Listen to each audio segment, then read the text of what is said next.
पाकिस्तान ने कराची जितना बड़ा इलाका चाइना को दे दिया था। Let's talk about Shaksgam valley. Shaksgam valley को ट्रांस काराकोरम ट्रैक्ट भी कहा जाता है। जब इस खित्ते के अंग्रेजों की हुकूमत थी तो ये वादी रियासत जम्मू और कश्मीर का हिस्सा थी। ये वादी गिलगित बल्तिस्तान के शुमाल में है, जहाँ पे ये चाइना के शिनजियांग सूबे से जाके मिलती है। ये वादी सियाचिन ग्लेशियर से भी बहुत करीब है, जो कि इंडिया और पाकिस्तान के दरमियान एक हाई मिलिट्री टेंशन एरिया। इस वादी का कुल रकबा 5180 स्क्वायर किलोमीटर है, जो कि लगभग हमारे कराची शहर जितना है। जब 1947-1948 की पहली इंडो पाक वॉर के बाद जब पाकिस्तान के पास आजाद जम्मू एंड कश्मीर और गिलगित बल्तिस्तान का कंट्रोल आया तो शाकसम वैली भी पाकिस्तान के एडमिनिस्ट्रेटिव कंट्रोल के अंदर आई। लेकिन यहाँ पे एक इशू था, और वो इशू ये था कि ये एरिया चाइना के साथ भी डिस्प्यूटेड था, क्योंकि चाइना के शिनजियांग प्रोविंस के साउथ वेस्टर्न बॉर्डर पर चाइना और पाकिस्तान दोनों के ओवरलैपिंग क्लेम्स मौजूद थे। तो इसी वजह से चाइना और पाकिस्तान ने 2 मार्च 1963 को एक बॉर्डर एग्रीमेंट साइन किया, जिसे हम साइनो पाकिस्तान बाउंड्री एग्रीमेंट के नाम से याद करते हैं। इस एग्रीमेंट के मुताबिक पाकिस्तान ने शाकसम वैली को चाइना के हवाले कर दिया। चाइना ने पाकिस्तान के साथ एक फाइनल डीलिनेशन एग्रीमेंट पर साइन किया, जिसके अंदर एक क्लॉज ये भी शामिल किया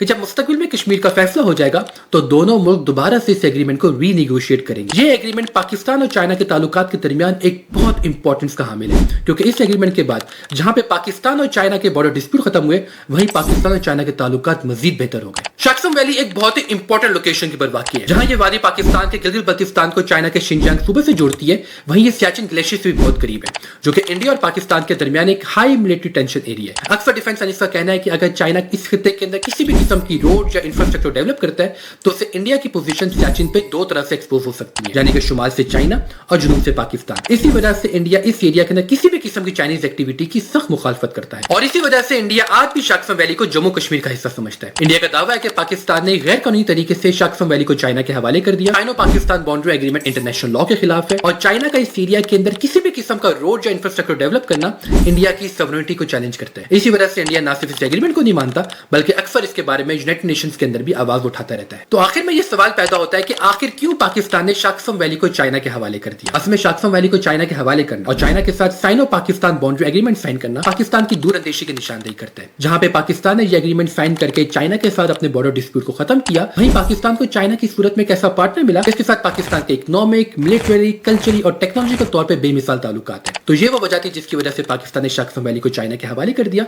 और चाइना के साथ Sino Pakistan boundary agreement sign किया।